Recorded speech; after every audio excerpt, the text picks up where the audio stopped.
Bu Dia bahwa forum kita ini merupakan forum yang kesekian kali. Mungkin yang membedakan untuk minggu-minggu atau bulan-bulan ke depan adalah kita menghadirkan penanggap. Jadi beberapa bulan yang lalu ini jadi Akademia Forum ini perjumpaan sebenarnya kultural. Jadi Pak Idam menyebut Pak Satria wakil dekan dan Pak Hariri wakil, itu saya agak takut karena ini struktural Pak Idam. Dan memang nggak ada kaitannya dengan itu nanti. Yang nggak punya jabatan kayak saya nanti jadi agak ini Pak Idam. Jadi ini forum kultural, bertemunya teman-teman yang punya konsentrasi pada keilmuan, tulis menulis, publikasi. Jadi anggota kami ada dosen, ada mahasiswa, ada beberapa teman-teman yang lagi melanjutkan studi. Ini ada Pak Dayat yang kebetulan lagi di Hungaria, ada Mbak Vika dan teman-teman yang lain. Jadi perjumpaan teman-teman ini berusaha kita fasilitasi dengan ada obrolan lintas disiplin. Seperti disampaikan Mas Idam tadi bahwa minggu lalu kita membicarakan hasil risetnya teman-teman eksakta, terutama teman-teman sains tentang minggu lalu itu tentang bakteri ya, bakteri pada kucing ya. Nah, minggu ini kebetulan teman-teman hukum yang akan kita lebih banyak hasil risetnya yang sudah dipublikasikan. Lah mungkin di tahap selanjutnya nanti kita membayangkan kita punya proyek bersama yang itu lintas disipliner. Jadi bisa mempertemukan satu proyek bersama teman-teman hukum ketemu dengan teman-teman perawat. Nah, teman-teman kayak saya umpamanya sosial humaniora bisa ketemu dengan teman-teman teman-teman agama Islam, teman-teman yang jurusannya di religious studies. Jadi perjumpaan itu nanti akan berusaha kita hadirkan dalam satu dalam satu forum, dalam satu paper, dalam satu penelitian. Tentunya teman-teman yang lain juga, ini saya lihat banyak beberapa teman mahasiswa juga yang hadir, mungkin mahasiswanya Pak Satria ya. Jadi saya sampaikan juga bahwa nanti minggu-minggu ke depan juga akan ada, ini kalau tidak salah sampai 10 ya, sampai 10 paper Pak Satria ya. Yang nanti akan juga kita akan diskusikan hasil risetnya teman-teman dari berbagai macam disiplin ilmu ini. Nanti teman-teman bisa saling menanggapi. Forum ini sebenarnya berangkat dari forum obrolan di warung kopi, tapi kita lanjutkan gimana kalau forum ini kita buat intens setiap hari Minggu malam ngobrol terkait disiplin ilmu masing-masing gitu. Dan alhamdulillah ini sudah konsisten. Ini dimulai sejak pandemi dulu ya, konsisten dan banyak paper atau makalah-makalah ilmiah yang bereputasi yang berhasil publish dari hasil obrolan kita di forum ini. Gitu. Harapan kami nanti Bu Dia mau memberikan masukan-masukan yang berarti sehingga nanti bisa di follow up oleh tim hukum untuk menjadi mungkin bisa jadi next paper selanjutnya begitu. Saya kira itu Pak Idam pengantar dari saya. Karena obrolan sederhana sebenarnya nggak perlu pengantar Pak Idam. Saya kembalikan lagi ke Pak Idam. Terima kasih. Baik, terima kasih Pak Radius atas pengantar diskusinya. Selanjutnya kita geser ke acara inti, yaitu diskusi hasil penelitian, hasil riset. Ini juga sudah dipublish ternyata ya oleh tim Pak Satria. Jadi saya bacakan, judulnya adalah Korupsi Sektor Kehutanan dan Oligarki, Studi Kasus Masyarakat Adat Laman Kinipan, Kalimantan Tengah. Jadi penelitian ini menyoroti tentang kasus di Kinipan, di Kalimantan Tengah sana, tentang terjadinya korupsi di sektor kehutanan dan adanya oligarki dari kasus tersebut. Monggo nanti Mbak Satria bisa menjelaskan 10 menit ya, 10 sampai 15 menit. Kemudian mohon nanti berkenan Bu Bu Dia memberikan tanggapannya terhadap hasil penelitian ini. Kemudian nanti kita akan lanjutkan diskusi ya. Monggo nanti mau persiapkan pertanyaan kepada peserta yang sudah bergabung. Kami harapkan nanti juga bisa aktif selama diskusi ini. Baik nanti memberikan pertanyaan kepada peneliti maupun nanti juga ke penanggap juga bisa. Langsung saja kami persilakan kepada Pak Satria dan tim untuk menjelaskan hasil penelitiannya. Baik, terima kasih Pak Idam. Saya izin mulai dahulu. Assalamualaikum warahmatullahi wabarakatuh. Yang kami hormati, ini sebenarnya enggak ini ya, acaranya struktural gitu ya.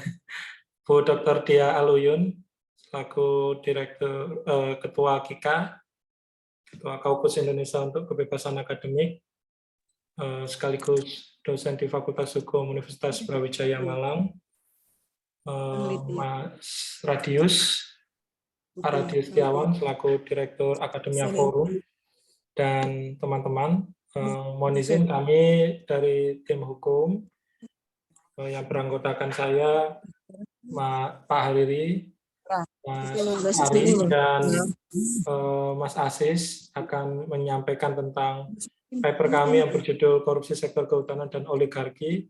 Studi kasus Tapi PPT-nya itu masyarakat ada fakultas hukumnya loh Pak Satria. adat Laman-Kinipan, Kalimantan Tengah. Sebelumnya kami mau mengkredit dulu Pak Radius bahwa paper ini sebenarnya berangkat dari advokasi ya, kerja-kerja advokasi yang di-lead oleh KIKA. Nah, pada saat itu teman-teman di LBH Palangkaraya dan juga teman-teman koalisi kemudian hendak melakukan eksaminasi publik ya pada isu di Laman-Kinipan seperti itu ya, isu yang dihadapi oleh masyarakat adat Laman-Kinipan. Nah, tentu ini menjadi satu masalah serius sebenarnya yang itu terkait dengan bagaimana kemudian mekanisme atau cara ya untuk mengadvokasi ya, karena posisi dari masyarakat Laman-Kinipan ini cukup fragile seperti itu. Sebelumnya mohon izin, apakah bisa saya share screen sendiri kah biar lebih enak barangkali? Boleh bisa bantu ya? Oke.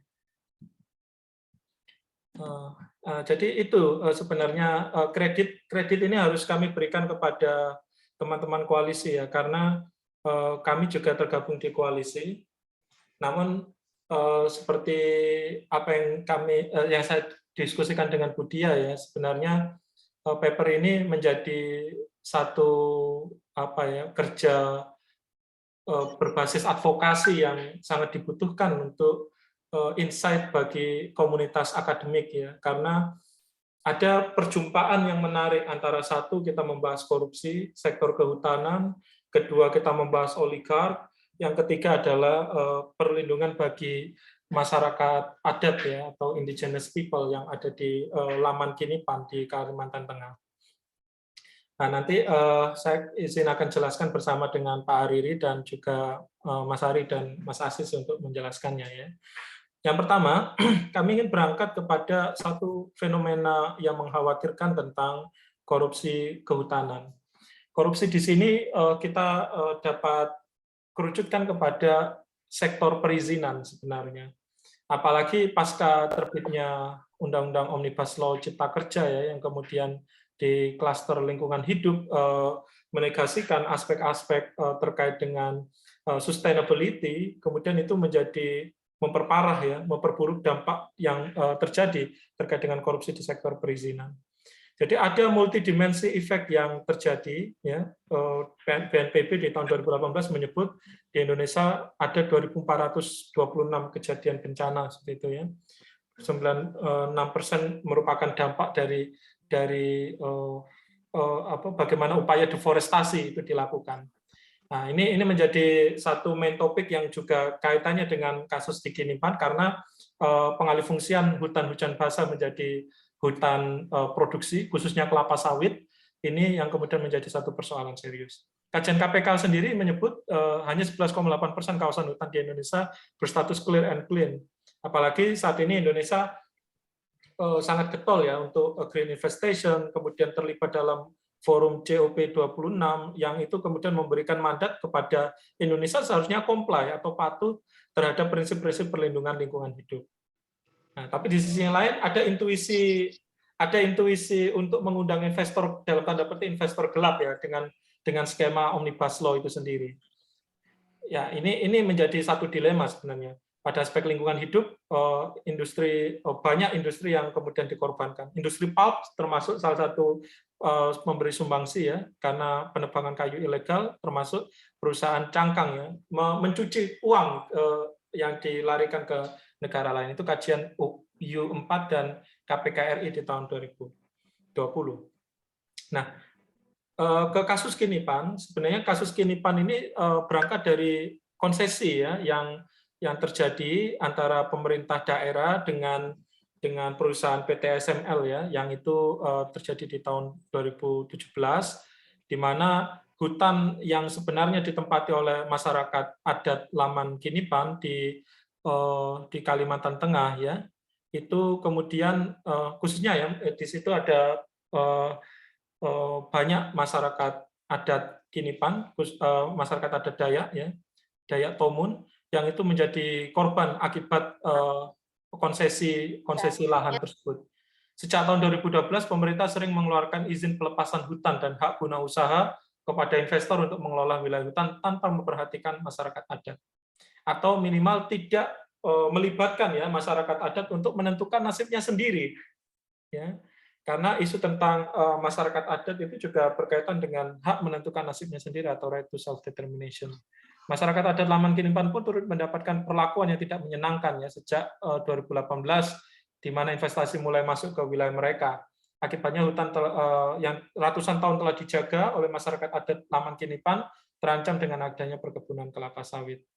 Dan bahkan kepala desa ya, Bapak Willem Hengki beberapa waktu lalu juga dikriminalisir karena tuduhan tindak pidana korupsi. Dan putusannya baru 4 hari, Pak teman-teman, yang menyatakan hakim menyatakan bahwa Pak Willem Hengki itu tidak bersalah ya atas dugaan korupsi yang dilakukan oleh jaksa yang ada di Palangkaraya.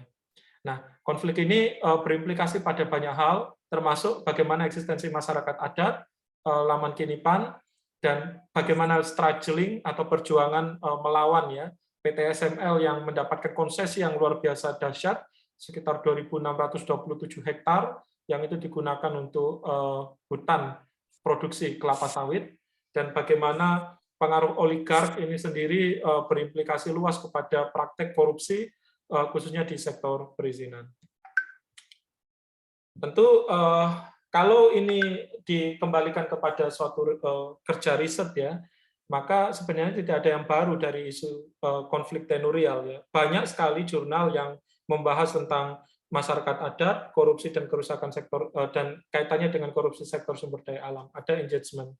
Misalkan C.R. Duncan di tahun 2017 mencatat tentang hubungan terkait otonomi daerah dan dampaknya terhadap masyarakat adat akibat konsesi perizinan. G. Wright menyebut dampak korupsi dan perizinan di bawah kerangka kerja REDD+, ya. Ini skema Bank Dunia dan implikasinya bagi hak ulayat adat di Indonesia. Julian dan kawan-kawan di tahun 2018, peran masyarakat adat di Kapuas Hulu, Kalimantan Barat dalam menjaga hutan dari illegal logging dan penanaman kelapa sawit. Joshi dan kawan-kawan di 2004, peran masyarakat adat Dayak di Kalimantan Barat dalam mencegah illegal logging, pertambangan emas dan batu bara yang timbulkan konflik dan semua berakar dari korupsi sektor perizinan. Obdinsky dan kawan-kawan, pembiaran illegal logging dan minimnya regulasi dan penindakan menjadi celah untuk ekspor kayu jati ilegal. Itu adalah beberapa riset yang ada engage, sehingga di sini kami mengcapture bagaimana korupsi di sektor kehutanan, ada diskursus juga tentang oligarki, dan bagaimana di instrumen ketiga yaitu tentang perlindungan masyarakat adat yang tidak di konteks kajian anti korupsinya, tetapi pada konteks hak asasi manusia, khususnya dalam hal right to indigenous people. Nah, dari itu rumusan masalah di dalam paper ini, yang pertama bagaimana bekerjanya jaringan korupsi di sektor perizinan dan berkenaan dengan bekerjanya kuasa oligarki di kasus Laman Kinipan. Yang kedua, bagaimana mekanisme politik hukum HAM untuk mengurai hak masyarakat Laman Kinipan terkait dengan hak tenurial dan hak apa yang seharusnya dilindungi dari masyarakat adat.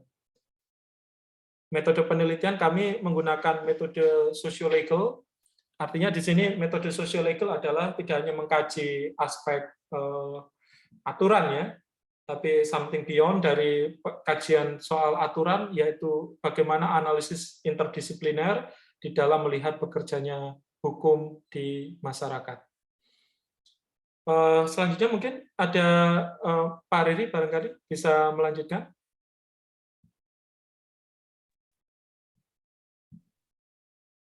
Barangkali saya mau lanjutkan dulu.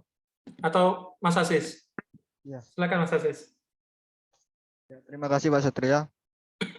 Ya, berlanjut ke pembahasan terkait korupsi kehutanan, kejahatan lingkungan, dan kuasa oligarki, di mana bekerjanya oligarki disertai juga dengan pengorganisasian yang rapi dalam melaksanakan korupsi lintas batas negara pada sektor kehutanan di Indonesia, di mana Winters ini juga menerangkan bahwa kelompok oligarki juga terdiri dari kekuatan pemerintah yang memiliki otoritas dalam memberikan izin, sehingga investasi yang rakus dengan tujuan untuk mendapat keuntungan sebesar-besarnya tanpa keberpihakan pada menjaga kelestarian lingkungan justru menjadikan SDA ini sebagai sumber daya untuk melanggengkan kekuasaannya. Sejalan dengan pernyataan dari Lee Chenko dan O'Brien pada 2008 yang menjelaskan bahwa perlu ada kerangka kerja yang komprehensif yang ditetapkan oleh negara dengan merujuk pada mekanisme hukum lingkungan internasional agar efektif dijalankan dengan model asesmen itu sendiri. Next, Pak Satria. Ya, implikasinya sendiri, implikasi korupsi di sektor sumber daya alam sendiri terdapat 3 komponen, yaitu pertama terkait kepatuhan perlindungan sumber daya alam dan hukum, di mana di sektor kepatuhan ini perlu adanya penguatan dan efektivitas penegakan hukum yang menjadi indikator penting dalam mewujudkan pemberantasan korupsi di sektor sumber daya alam. Ini juga ditulis dalam penelitian oleh Diarra dan Merjan pada tahun 2011. Dan yang kedua terkait beneficial ownership, yakni terkait deklarasi terhadap penikmatan manfaat termasuk pengeluaran pajak yang diberikan dan indikator baru dalam menentukan efisiensi hukum. Selanjutnya yaitu terkait masyarakat adat korban korupsi, di mana kelompok ini cukup rentan korupsi, yang dalam hal ini masyarakat terdampak dari praktek korupsi menjadi korban yang tidak bisa dihindarkan. Tentu ini menjadikan jalannya praktek korupsi SDH sulit untuk ditanggulangi dan dilawan di Indonesia. Ini menurut Kartodiharjo pada tahun 2020. Mungkin selanjutnya yang lain dulu. Silakan barangkali Pak Riri barangkali atau Mas Hari. Ya, mungkin saya lanjut dulu, Pak. Silakan. Ya. Setidaknya dalam DRIPS atau deklarasi hak-hak masyarakat adat terdapat 6 komponen yang yang tercantum dalam DRIPS tersebut. Yang pertama yakni terkait individual right atau hak individu. Kedua terkait kolektif right atau hak kelompok. Terus yang ketiga self determination, yang mana hak ini untuk menentukan nasibnya sendiri. Terus ketiga empat civil and politic right, yang mana ini terkait hak sipil dan politik. Terus kelima social and culture right, di mana hak ini terkait hak ekonomi, sosial, dan budaya, yang terakhir juga terkait hak atas pembangunan masyarakat hukum adat itu sendiri.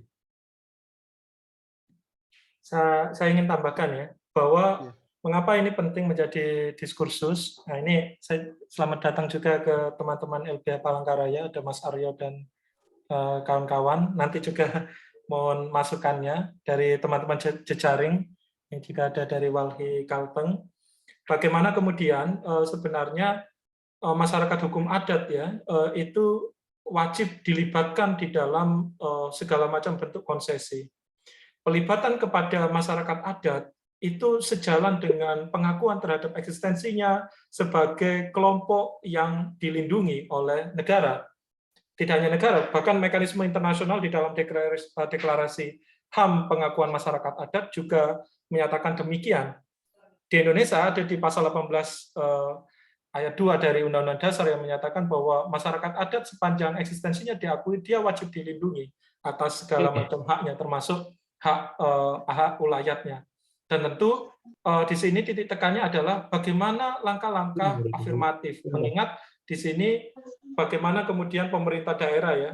Nah ini nanti barangkali Pak Hariri bisa menambahkan dari konteks tata negara, jaminan dan perlindungan mereka, dan termasuk tidak hanya jaminan dan perlindungan, tetapi perlibatan mereka sebagai sentral atau pusat di dalam memberikan perizinan, di dalam mereka segala macam konsesi yang terjadi itu harus kemudian kembali kepada mereka. Mengapa?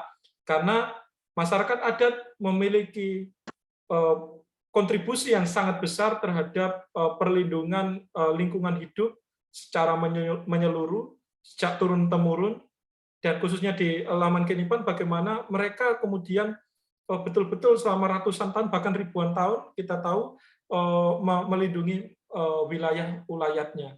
Dan tentu upaya-upaya serangan, ancaman, ya ada Effendi Buhing ya beberapa waktu yang lalu, termasuk Kades Desa Kinipan ya Pak Willem Hengki yang kemudian dikriminalisir, merupakan bukti serius bahwa perlindungan terhadap masyarakat adat itu sangat terlanggar atau sangat hak-haknya sangat terlanggar seperti itu. Barangkali Pak Hariri bisa menambahkan terkait dengan hal tersebut dari konteks tata negara. Baik, terima kasih Pak Satria.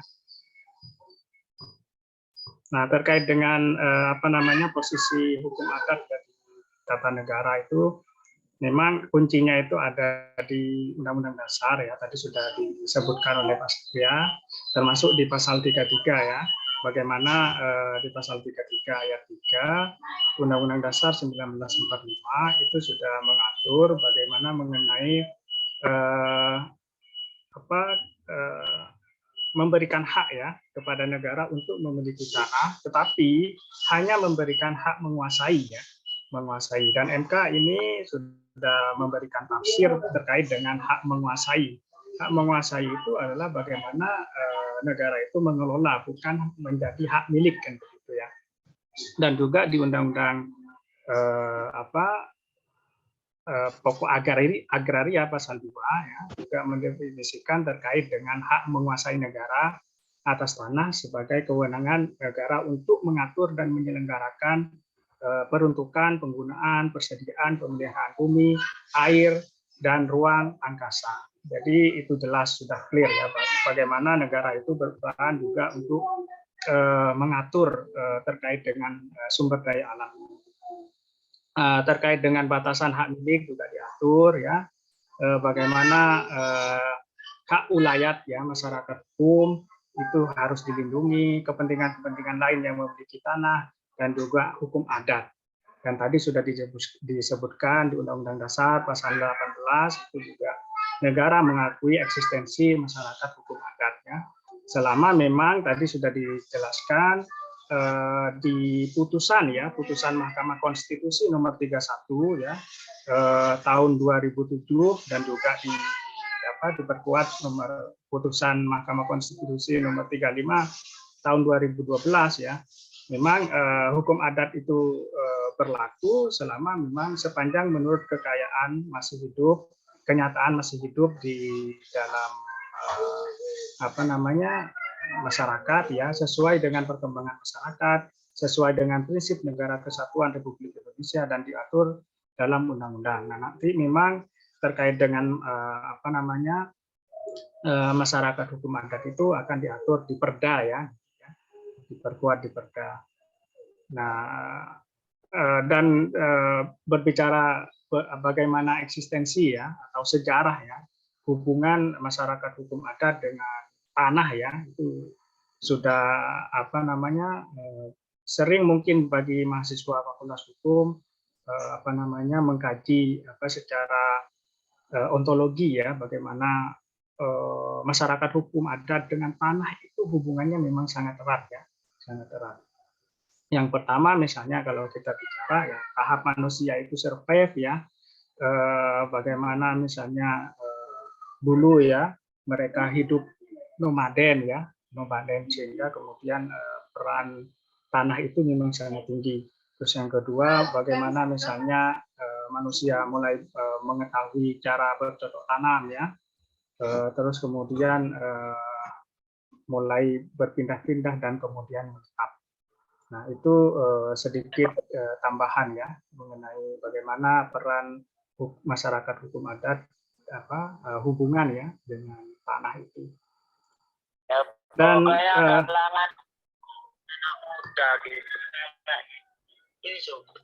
lanjut mungkin. Ya, Pak Diri, saya lanjut mungkin. Baik, pada poin ini ya teman-teman, kaitannya dengan tanggung jawab dan tanggung gugat daripada pelaku korupsi di sektor sumber daya alam begitu. Jadi memang setidaknya terdapat dua hal penting ya pada kajian ini. Kaitannya pertama dengan pencegahan dan yang kedua ialah penindakan begitu. Jadi memang mekanisme anti korupsi yang selama ini ada di Indonesia itu dan upaya-upaya yang dianggap efektif dengan program serta kepatuhan yang diperuntukkan itu khususnya terhadap pelaku bisnis ya, karena ini memang kaitannya dengan aktivitas bisnis yakni kelapa sawit begitu. Dan ini ya khususnya bagi industri ekstraktif dan lingkungan hidup. Dan yang terpenting di sini ialah analisis yang tepat kaitannya dengan mekanisme analisis masalah dampak lingkungan serta mekanisme penilaian risiko. Kalau kita kenal ini lebih ke AMDAL ya, analisis dampak lingkungannya begitu. Jadi memang dalam hal ini perlu diperhatikan lagi ya, meskipun di dalam undang-undang yang baru ya, dalam hal ini Omnibus Law itu memang memiliki beberapa pasal yang dianggap kontradiktif begitu, karena memang di undang-undang PPLH yang lama itu di sana cukup jelas kaitannya dengan perizinan atau cara suatu perusahaan itu memperoleh izin usahanya begitu.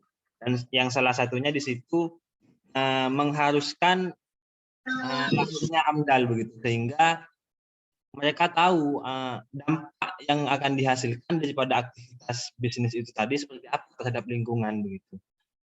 Terus selanjutnya ialah kaitannya dengan penindakan. Yang perlu kita perhatikan teman-teman, karena di sini memang aktivitas usaha yang dilakukan oleh korporasi.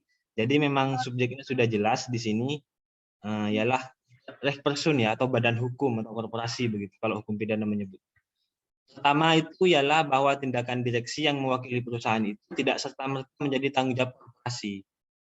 Jadi memang meskipun pimpinan perusahaan ya, dalam hal ini PT SML itu tidak serta-merta dia harus bertanggung jawab, ataupun tidak serta-merta tindakan yang dilakukan oleh direksi ataupun komisaris dari perusahaan tersebut itu dianggap untuk dan atas nama perusahaan begitu.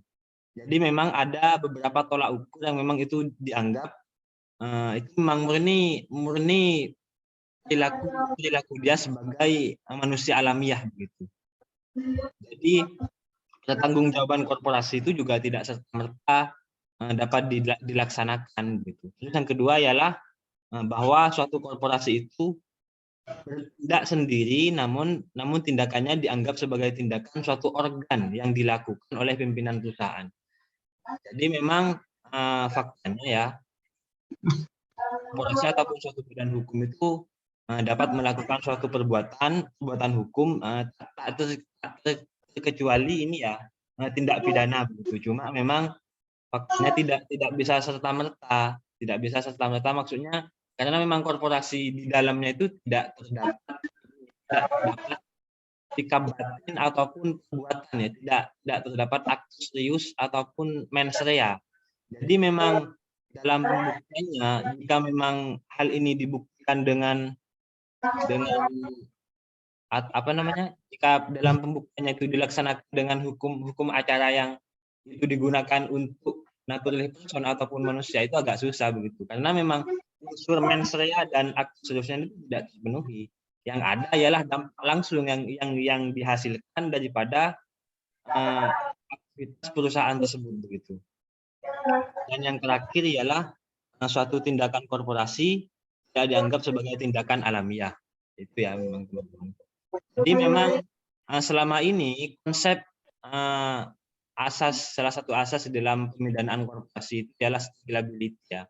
Scalability ini secara tidak langsung ialah ini apa? Pertanggungjawaban mutlak begitu. Jadi memang hal ini menjadi salah satu opsi besar dan sangat strategis guna mencegah timbulnya kerusakan lingkungan yang berkelanjutan. Cuma memang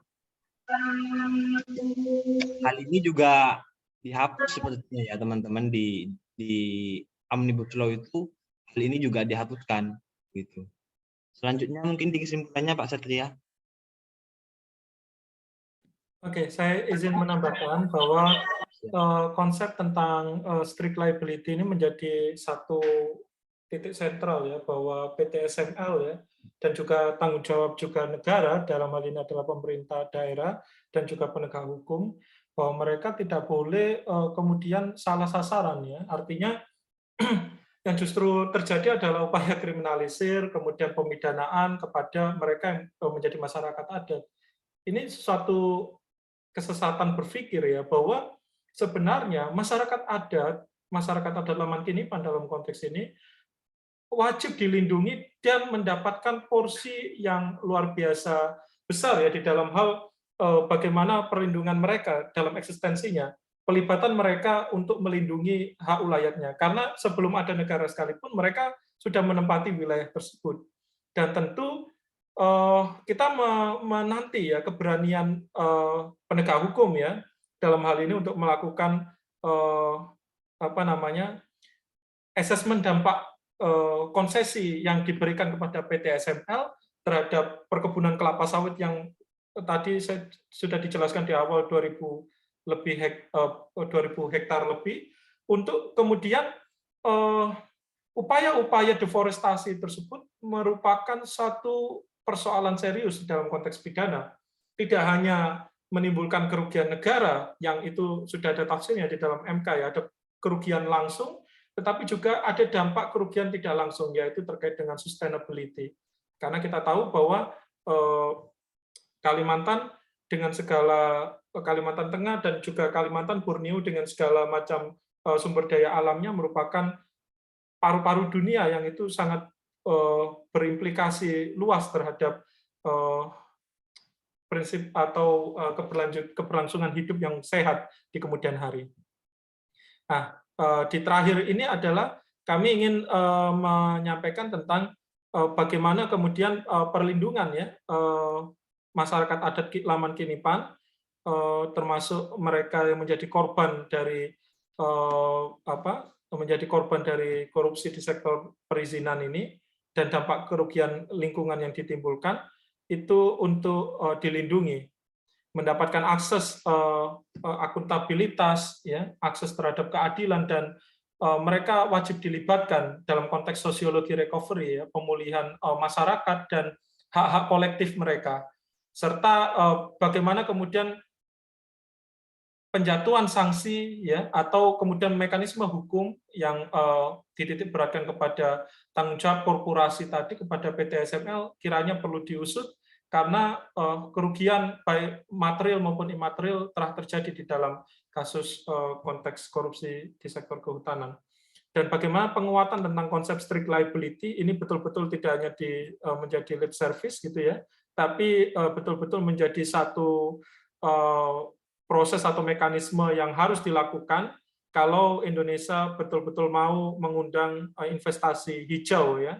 Artinya tidak hanya butuh duit, tapi tidak hanya mengundang uangnya semata, tetapi aspek-aspek lain itu yang sustain, yang berlanjut itu perlu menjadi satu konsentrasi serius. Sehingga ini akan menjadi komitmen bahwa kita berada di bumi yang sama, kita berada di di wilayah yang sama, dan kerugian itu tidak hanya berdampak bagi masyarakat di Kinipan semata atau di Kalimantan Tengah khususnya, tapi juga di Borneo dan juga Indonesia. Dan juga bagi negara tetangga ya, karena kita tahu secara geografis Kalimantan berdekatan dengan negara tetangga seperti itu.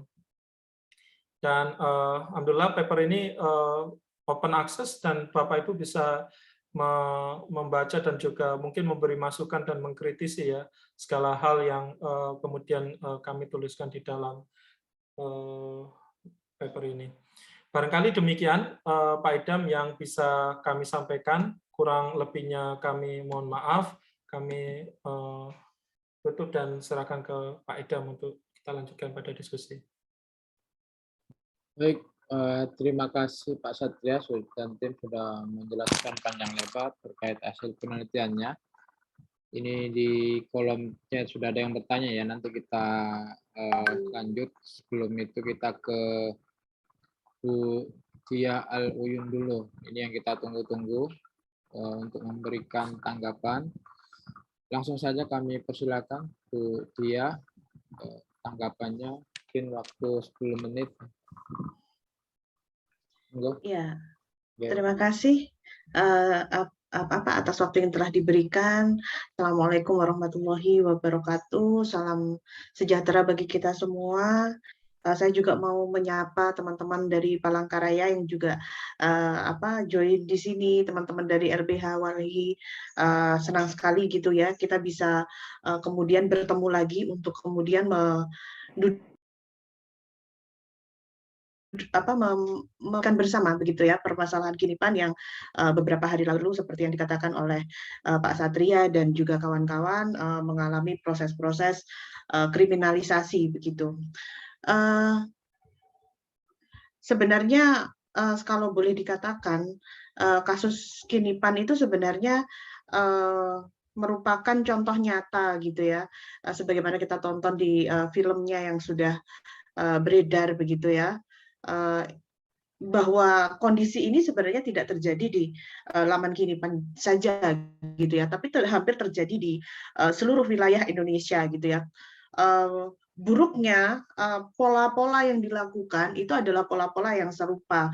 Kalau misalnya kita lihat misalnya di Wadas gitu ya, situasinya 11-12 dengan situasi walaupun secara spesifik memang berbeda ya case-nya, tapi cara-cara yang digunakan, perspektif para penegak hukumnya, cara mendekati masyarakatnya begitu ya, pola-pola itu sebenarnya adalah pola-pola yang sebenarnya bagi para pendamping barangkali gitu ya, nanti mungkin di sini ada Mas Nugroho Buluis yang langsung menemani kawan-kawan yang ada di Kinipan begitu ya, nanti juga bisa bercerita bahwa proses itu adalah proses yang berulang-ulang dari sebuah situasi yang memperlihatkan negara tidak berpihak terhadap masyarakat adat gitu ya. Jadi kita nggak bisa bilang bahwa kemudian ketika terjadi kondisi di Laman Kinipan dan kita harus meletakkan kesalahan itu pada PT SWL, tidak bisa semestinya begitu juga, karena kita juga melihat relasi gitu ya, relasi korupsi tadi ya, kalau di dalam tulisannya Bung Satria dan kawan-kawan ini, relasi korupsi yang terjadi begitu. Tapi menariknya di sini adalah situasi-situasi itu adalah situasi-situasi yang sengaja terbentuk atau dibentuk begitu ya, dalam rangka untuk mempermudah proses atau maaf ya, bukan mempermudah tapi mengganjal proses penetapan masyarakat hukum adat di Kinipan ini gitu ya, termasuk hak-haknya pada wilayah atau pada tanah yang ada di sana gitu. Jadi itu yang sebenarnya kita lihat secara garis besar gitu ya.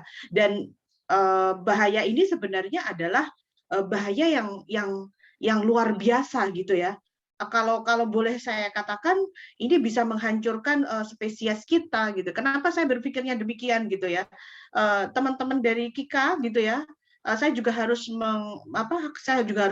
menyebutkan ada kajian sebelumnya yang dilakukan oleh Pak Herlambang, Bung Ricardo dari UGM begitu ya. Kemudian di sini juga sempat kita menyusun waktu itu draft eksaminasi dan keluarnya kemudian kita bentukkan press release begitu ya dari kawan-kawan gitu yang ikut bersolidaritas tadi termasuk teman-teman dari UM Surabaya. Saya ucapkan terima kasih sekali begitu karena dengan memperkuat itu kita nggak bisa melawan situasi oligarki hanya dengan satu kekuatan saja gitu ya, tapi dengan kekuatan banyak pihak gitu ya. Situasi-situasi yang saya bilang berulang-ulang dan membuat kita menjadi jemu gitu ya, menjadi apatis dengan situasi negara ini, itu bisa terselesaikan gitu ya. Setidaknya kita sama-sama berpikir positif untuk kemudian bisa menyelesaikan ini gitu ya. Memang ya. Oke. Yang ingin saya masukkan di sini adalah yang mungkin penting juga sebenarnya perlu dibahas begitu ya, bahwa pendekatan terhadap tanah adat dengan pendekatan dengan tanah yang biasa saja itu berbeda gitu ya. Jadi ada kajian yang dituliskan oleh Bli Ngurah Suryawan gitu ya, salah satu rekan di KIKA juga.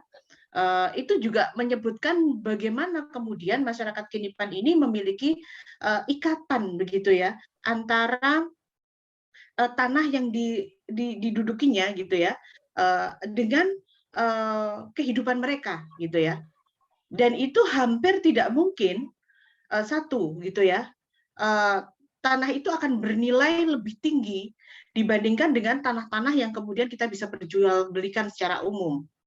Kemudian yang kedua, bahwa tanah adat gitu ya, tanah adat ini hampir tidak mungkin gitu ya mengalami penghancuran oleh masyarakat adat gitu ya. Hampir tidak mungkin karena apa? Masyarakat adat itu punya ikatan terhadap tanah tersebut sehingga mereka akan menjaga itu secara alamiah. Nah, proses-proses yang kemudian muncul dari luar inilah yang sebenarnya lebih berpotensi, dan memang kenyataannya demikian begitu ya, terhadap penghancuran tanah adat ini gitu ya. Jadi tidak ada penghargaan sama sekali bahwa nilai tanah adat itu berbeda dengan nilai tanah yang mungkin kita bisa lihat di sekitar kita gitu ya. Kemudian ada hal yang juga penting gitu ya, garis besarnya saja barangkali. Nah, ini berbagai hal yang dilakukan. Konstitusionalitas gitu ya, masyarakat hukum adat Kinipan. Sebenarnya Indonesia mesti malu gitu ya, sangat malu sekali karena wilayah yang ada di Kinipan itu lebih dulu ada dibandingkan dengan Indonesia sendiri. Jadi mestinya Indonesia sangat-sangat malu ketika kemudian tidak menghargai hukum adat Lamat Kinipan, termasuk hak-hak masyarakat adatnya, termasuk juga tentang hak atas tanah gitu ya. Ini mestinya malu gitu ya, karena Indonesia jelas akan menjadi sorotan internasional dalam hal ini. Oke, katakan tidak peduli dengan internasional, Indonesia adalah negara yang independen gitu ya, tidak peduli dengan bagaimana komen dari internasional dan sebagainya. Tapi malu dong gitu ya. Karena apa? Undang-Undang Dasar sudah mengatur di pasal 18 gitu ya. Selain itu juga bahwa konstitusionalitas masyarakat adat Kinipan ini sudah tidak terbantahkan karena keberadaannya itu sudah ada. Dan kalau sudah ada dan tetap berlangsung sampai sekarang, nggak ada kekuatan lain gitu ya yang bisa membuat pecahnya gitu ya masyarakat adat Kinipan seperti yang kemudian dilakukan oleh pemerintah sekarang gitu ya. Jadi otonomi desa adat itu otonomi asli gitu ya. Jadi tapi kita melihatnya, yang kita lihat itu adalah perlindungannya setengah hati gitu. Jadi seolah-olah seperti melindungi gitu ya. Padahal di bawah itu dimekarkan wilayahnya gitu ya.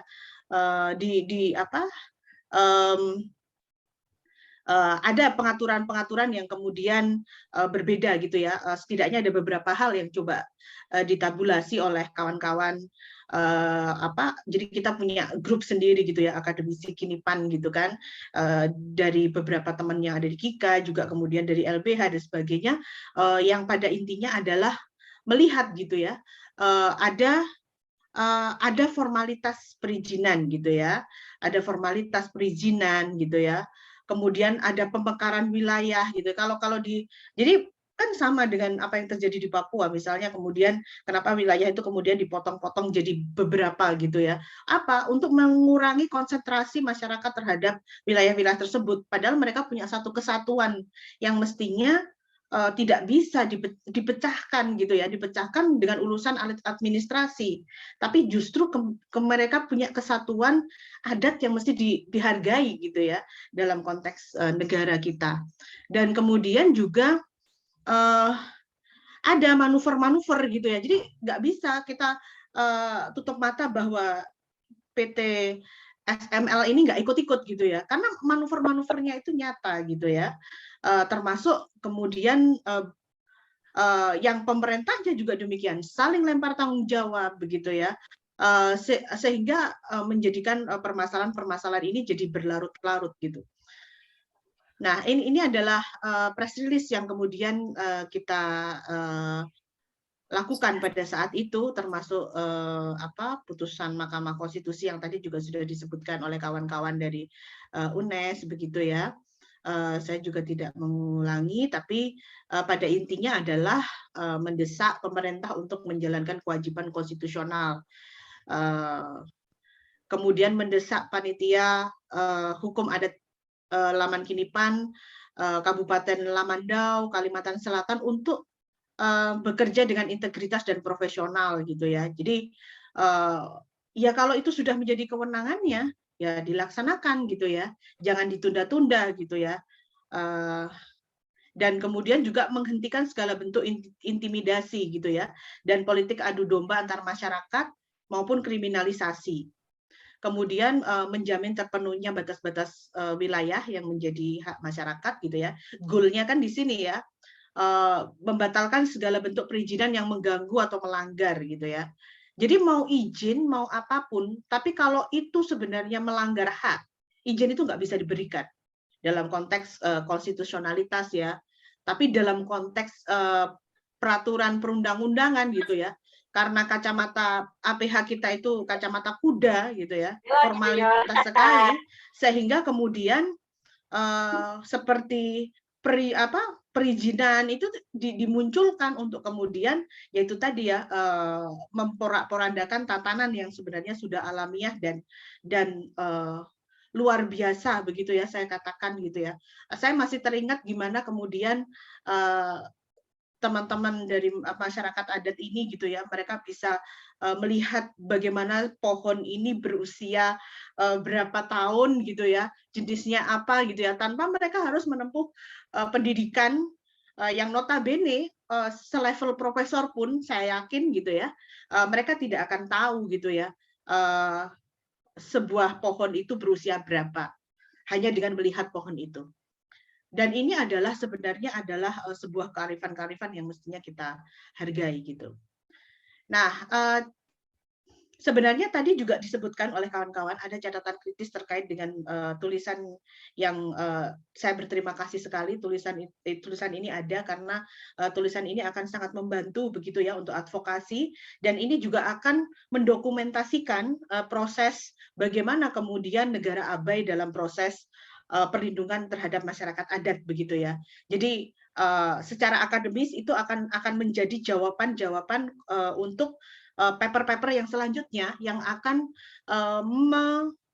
menguatkan begitu ya proses advokasi yang ada gitu. Makanya saya berterima kasih sekali. Nah, terakhir begitu ya, catatan kritis tentang kinipan ada beberapa hal gitu ya, termasuk dampak dari Omnibus Law gitu ya. Kita terlihat dari bagaimana saling lempar tanggung jawab, kemudian tali urur kewenangan gitu ya, termasuk bagaimana pemerintah kecamatan ke pemerintah desa gitu ya, sampai kemudian kepala desanya dilekati hal-hal yang sebenarnya nggak sesuai dengan apa yang dibicarakan. Kalau mereka memang berani gitu ya, ya sudah bertarung saja tentang hak konstitusionalitas, selesai gitu ya. Tapi yang terjadi tidak gitu ya, cheating. Apa? Ya menggunakan cara-cara lain di luar cara-cara yang seharusnya untuk kemudian membuat bahwa kasus yang ada di Kinipan ini terhenti. Dan itu adalah menurut saya itu adalah pola propaganda ya sebenarnya untuk mengalihkan situasi ke situasi yang lain. Dan itu perlu kita lihat bersama sebagai sesuatu yang tidak benar dilakukan oleh otoritas dalam sebuah negara. Nah, kemudian juga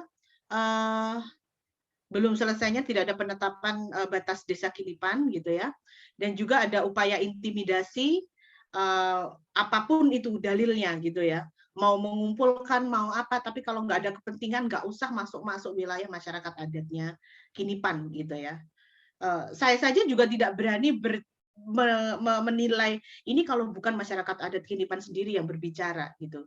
Jadi tidak boleh ada upaya intimidasi dari aparat keamanan mestinya ya. Kemudian yang kelima adalah bahwa nyata gitu ya terjadi kriminalisasi, termasuk yang pertama pembelokan pengakuan gitu ya. Kemudian cacat proses pemberian HGU, dan kemudian yang ketiga adalah kasus korupsi yang berusaha dijeratkan kepada kepala desa gitu ya, karena kepala desa jelas berada pada pihak masyarakat gitu ya, yang mana masyarakat ini adalah masyarakat adat gitu ya. Jadi itu mungkin closing-nya adalah mestinya Indonesia malu gitu ya kalau sampai hal-hal seperti ini itu jadi buah bibir gitu ya. Mestinya Indonesia sangat malu gitu. Karena apa? Masyarakat adat itu sudah ada sebelum Indonesia. Kalau Indonesia punya tata krama, mestinya kita menghormati apa yang sudah ada lebih dulu. Itu saja dari saya. Terima kasih. Oke, terima kasih luar biasa tanggapannya dari Bu Diah mengenai kasus Kinipan tadi, dan beberapa tadi hasil eksaminasi ya dari akademisi hukum di Indonesia. Juga tadi ada beberapa catatan kritis terkait kasus di Kinipan. Selanjutnya kita forum diskusi. Ini sudah ada di kolom chat ya. Sebelum nanti kita ke kolom chat, mungkin ada yang mau bertanya secara langsung gitu. Bisa langsung open mic. Sebelum nanti kita bacakan yang di kolom chat. Ini ada Mas Yogi ya, Mas Yogi yang raise hand ini. Kemudian ini juga ada yang mau tanya Pak Sakaroni ya. Monggo, bisa dimulai dulu ke Mas Yogi, barangkali bisa disebutkan nama. Oke, terima kasih atas kesempatannya Pak Idam. Perkenalkan, nama saya Yogi. Saya dari peserta umum ya. Izin bertanya. Saya rasa ini materi yang hasil penelitian yang menarik, menjadi bahan pembelajaran ya. Saya rasa ada hal yang perlu saya tanyakan begitu, paling enggak terkait metode penelitian begitu ya. Jadi cara mengambil data begitu dari penelitian di hukum itu seperti apa gitu? Apakah ada hal yang berbeda dari penelitian lainnya begitu? Ya mungkin ada teknik-teknik yang itu tidak dapat diketahui oleh teman-teman yang ada di jurusan eksakta begitu, di jurusan yang apa namanya yang perlu mendapatkan pengetahuan baru. Mungkin itu. Mas Yogi ini jurusannya apa ini? Agama Islam apa ya? Pertanyaannya. Dari jurusan Fiat. Iya nih, agama Islam. Boleh dijawab, Oke, Pak Idam? ya Cik ditampung dulu ya Pak Satria biar sekaligus Siap. ini sekalian. Kita buka 3 atau 4 penanya dulu untuk sesi pertama ini. Kemudian tadi ada yang mau bertanya Pak Sakaroni ya? Ada Pak Sakaroni? Sakaroni. Atau ada yang lain? Kalau nggak ada kita beralih ke kolom chat ya. Ini ada pertanyaan 3 ini ya. Oke, saya bacakan. Ini dari Selamat Malam, izin bertanya. Dari saya Lois Teresia dari Fakultas Hukum Universitas Palangkaraya, izin bertanya. Ini Bu Lois ya? Siapa ini? Dipanggilannya ini? Bu Teresia. Dosen UMU Universitas Palangkaraya. Selamat malam, Oke, Bu. selamat malam dan bergabung Bu Lois. Terima kasih. Jaringan. Pertanyaannya, bagaimana akibat hukum atas putusan Pengadilan Tipikor Palangkaraya atas putusan bebas terhadap perkara dugaan korupsi Kades Kinipan Willem Hengki? Apakah berpengaruh terhadap masyarakat Kinipan dalam mempertahankan wilayah adatnya? Yang kedua, bagaimana efektivitas hukum yang dapat dilakukan agar hak-hak masyarakat adat Kinipan dapat dipertahankan?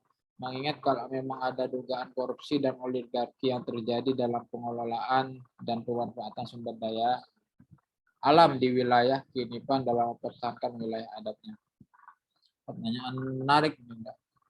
Kemudian ini ada dari Arpandi, Palangkaraya juga ya, dosen Palangkaraya, TTBR. Orang Dayak memiliki, oh ini bukan pertanyaan ini ya. Oke, lanjut berarti ke dari Walhi ya, Mas Janang. Masih ada ya Mas Janang. Izin bertanya, saya Janang dari Walhi Kalimantan Tengah. Apakah memungkinkan untuk bisa mendorong Mendagri agar punya peran dalam mendorong pengakuan MHA Laman Kinipan mengingat mandat Mendagri 52 agar bisa terwujud. Nah, ini ada Pak Toat ya mau tanya ini.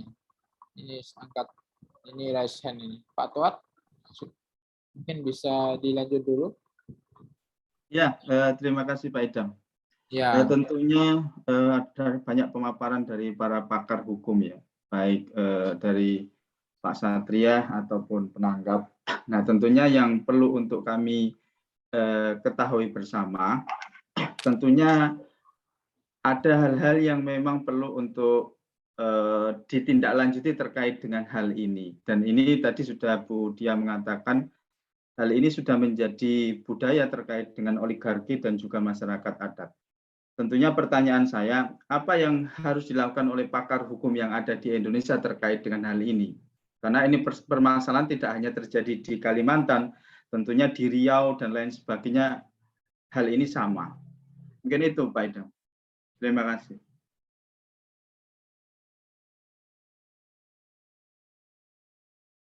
Oke, langsung aja mungkin bisa dijawab dulu. Pak Satria, ada 4 pertanyaan yang dari Mas Yogi. Tadi mengenai apa ya tadi, metodologi. Ya, Kemudian Terima yang kasih Pak terakhir Idam. Pak At, yang apakah ada kesamaan dari kasus yang masyarakat adat tadi di Indonesia. Mungkin itu dulu. Nanti yang lain bisa lanjut di sesi kedua ya. Ya. Ini ada Mas Dayat mau tanya nanti. Ya. Nanti aja Mas Dayat. Yang pertama saya ingin menyapa dulu ke Mbak Bu Luis ya. Ini beliau juga, selamat malam Bu Luis. Beliau juga banyak mengadvokasi ya dari kasus teman-teman masyarakat adat di Laman Kinipan dan juga Mas Janang ya, dari Walhi Kalteng. Di pertanyaan Bu Luis ini sebenarnya ada dua catatan kritis ya untuk menyikapi kasus Willem Hengki, mantan Kades ya, Laman Kinipan gitu ya. Yang pertama adalah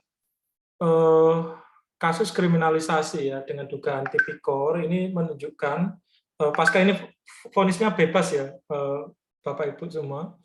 Yang pertama, vonis ini menegaskan bahwa ada serangan serius ya terhadap kelompok masyarakat yang mempertahankan hak ulayatnya, dan juga dia dalam rangka ini ya, dalam rangka karena kita tahu Willem Hengki ini sangat berkontribusi besar ya Pak Willem Hengki ya terhadap melindungi eksistensi masyarakat adat yang ada di Laman Kinipan. Padahal kalau kita cek di pasal 42 Undang-Undang Tipikor ya, dan juga di pasal 66 Undang-Undang PPLH itu jelas bahwa mereka yang melindungi hak ulayatnya tentu tidak boleh dikriminalisir di proses hukum ya. Dan juga ada akses yang harusnya dilakukan oleh masyarakat ya untuk menjadi whistleblower misalkan seperti itu ya, atau dalam bahasa saya di penelitian saya yang lain saya menyebut mereka sebagai anti-corruption survivors ya, atau penyintas anti korupsi. Dan presiden buruk ini tentu sangat berpengaruh ya terhadap masa depan perlindungan masyarakat adat. Karena posisinya sangat represif, karena posisi masyarakat adat ini kemudian sangat rentan ya. Nah, ini juga bagaimana kemudian korupsi dalam sektor oligark ya, karena kita tahu sektor industri kelapa sawit ini dikuasai oleh beberapa orang, ya, segelintir orang di negara ini, dan kita tahu bahwa mereka luar biasa agresif ya, bahkan kita tahu kelangkaan minyak goreng di beberapa waktu lalu itu juga implikasi buruk dari menguatnya oligark di sektor kelapa sawit seperti itu. Ya, kasus Samintan misalkan itu juga jadi masalah serius walaupun ini tidak di konteks Kinipan. Sehingga pengelolaan manfaat sumber daya alam ini tentu harus ada kuasa kontrol dari masyarakat, dan yang paling mampu ya berada di depan di dalam rangka melindungi hak ulayatnya dan sumber daya alam itu adalah masyarakat adat. Tentang metode penelitian dari yang disampaikan oleh Mas Yogi, sebenarnya metode penelitian yang kami gunakan adalah menggunakan metode socio-legal. Metode ini merupakan pengembangan ya sebenarnya ya, atau tidak hanya selama ini kan ini pendidikan hukum kita ini Pak Idam dan teman-teman barangkali mungkin berbeda ya metode penelitian kita dengan ilmu eksakta misalkan ya, atau ilmu sosial humaniora pada umumnya. Karena apa? Karena doktrinasi pendidikan hukum oleh warisan kolonial Belanda dulu.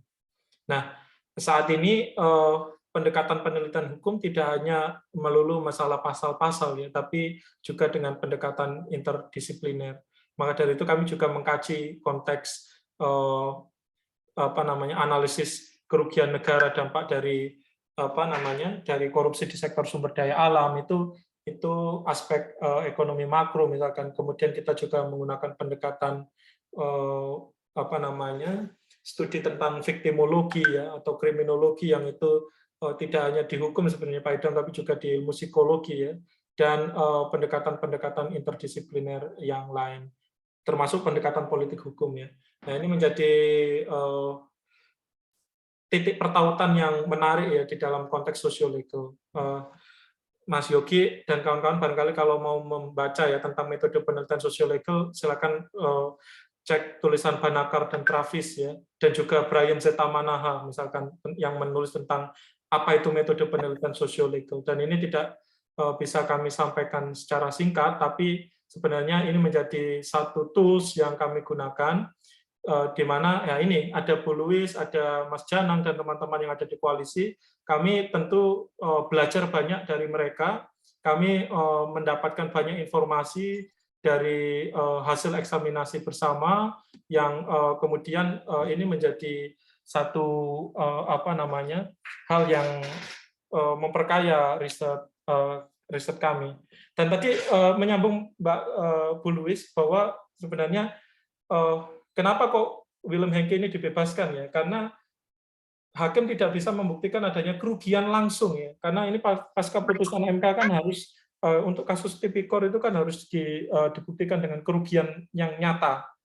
Nah, ini tidak mampu membuktikan dan ini menjadi satu tanda serius bahwa memang untuk kasus Pak Willem Hengki ini ada terjadi kriminalisir ya. Seperti itu. Dan untuk Mas Janang ya tentang eksistensi masyarakat adat mungkin Pak Riri ya barangkali menyampaikannya dalam konteks tata negara mungkin. Monggo Pak Riri.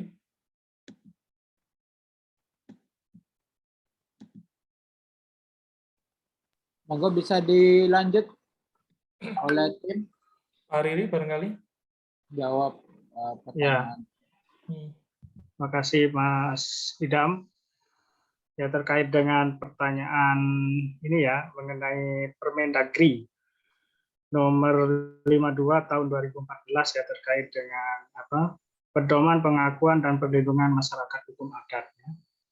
Nah, di situ ini sebenarnya merupakan atribusi dari Undang-Undang 23 2014 tentang pemerintahan daerah, terus ada Undang-Undang nomor 6 2014 tentang desa ya, dan juga ada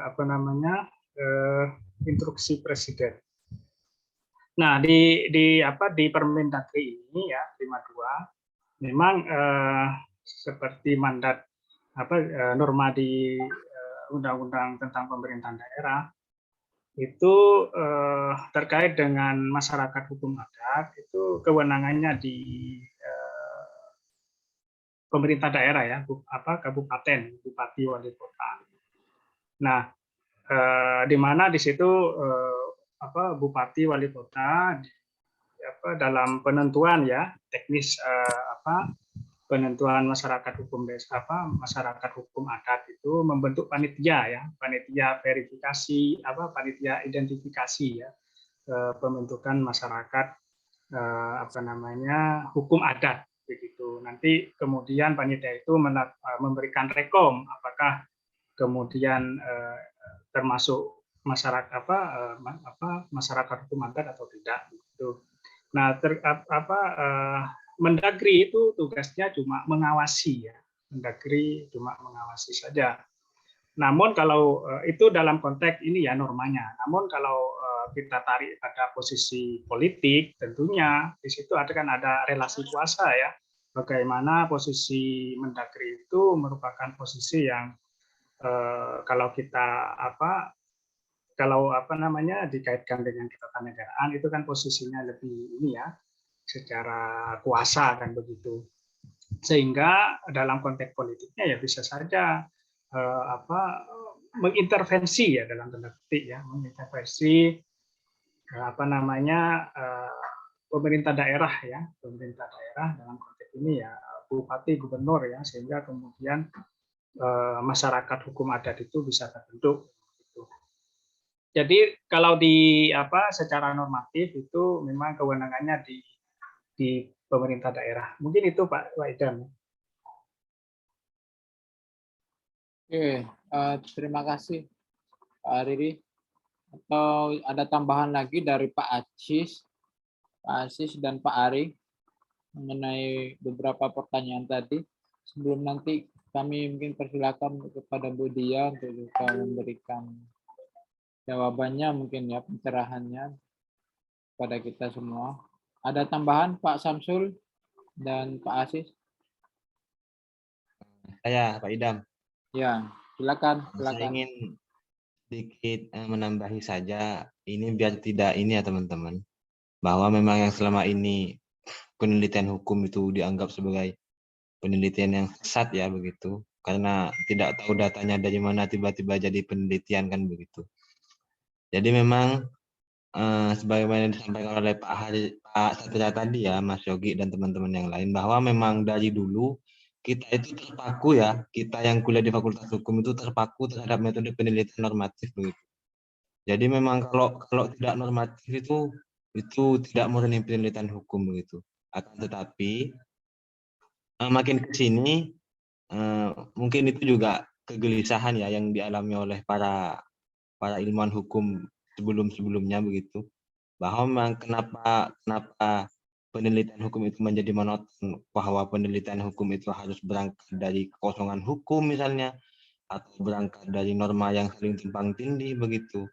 Jadi memang pendekatan sosiologis itu lebih kepada interdisipliner ya, bahwa penelitian hukum itu boleh menggunakan disiplin-disiplin ilmu yang lain, misalnya penelitian hukum dengan pendekatan etnografi ataupun pendekatan PAR misalnya.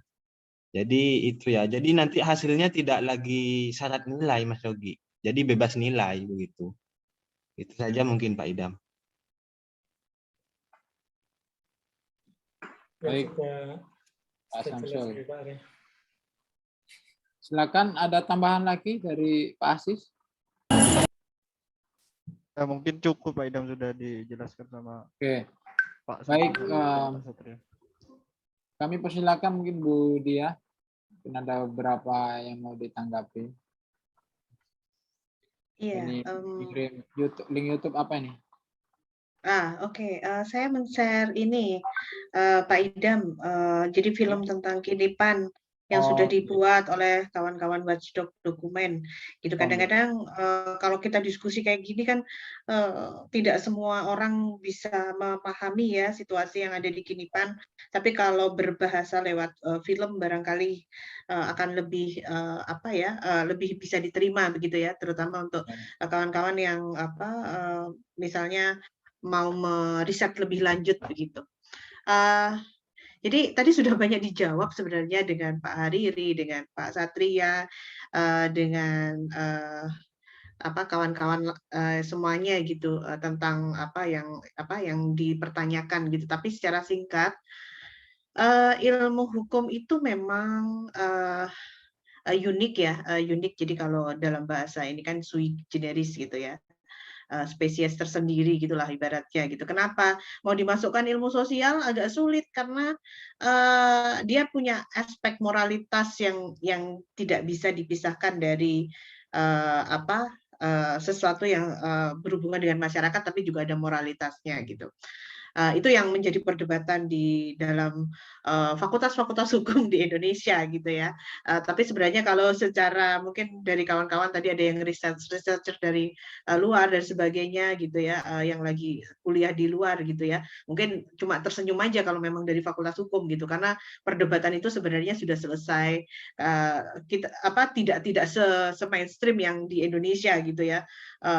Apakah itu harus sosiologis ataukah sosiolegal ataukah itu penelitian ini, tapi yang dilakukan oleh kawan-kawan seperti Pak Satria dan Pak Hariri dan rekan-rekan yang lain ini sebenarnya adalah penelitian kalau saya boleh katakan ya penelitian law reform ya, research kalau dalam bahasanya Huntington gitu ya. Jadi penelitian yang berusaha merubah sebuah kebijakan gitu ya. Artinya apa? Ada rekomendasi bahwa memang perlu adanya penindakan terhadap proses-proses izin yang memang proses-proses perizinan itu atau proses-proses korupsi itu muncul dalam apa yang terjadi di Kinipan ini gitu ya. Termasuk membuka mata kita lebar-lebar gitu ya tentang bagaimana sebenarnya oligarki bekerja gitu ya. Itu sebenarnya adalah titik tekan apa yang dituliskan oleh Pak Satria dan kawan-kawan. Nah, menariknya lagi kemudian penulisan ini disertai dengan aktivitas langsung ya, aktivitas dalam artian langsung di sini adalah ikut proses walaupun mungkin di barisan level kedua ya, karena level pertamanya itu terus terang karena pandemi kemarin gitu ya, kita tim Kika dan ini tidak terjun langsung ke Kalimantan Tengah gitu ya, tapi sudah ada teman-teman yang ada di sana begitu ya. Jadi kita istilahnya kalau lingkarannya itu ya kita lingkaran kedua gitu ya, teman-teman Kika yang kemudian mensupport ini tuh dalam lingkaran yang kedua, tapi ikut memantau situasi yang ada di sana gitu ya, mensupport atau setidaknya mendukung dan mensosialisasikan situasi-situasi yang ada di sana untuk mendapatkan dukungan yang lebih luas gitu ya. Jadi itu sebenarnya adalah boleh dikatakan merupakan riset advokasi gitu ya. Jadi kepentingan tulisan ini tidak hanya untuk kepentingan akademis yang nanti memunculkan plus minus akademis gitu ya, kritik dan sebagainya gitu ya. Tapi tulisan ini juga nanti penting untuk advokasi gitu ya. Jadi nanti akan menjadi guidance advokasi gitu ya selanjutnya bahwa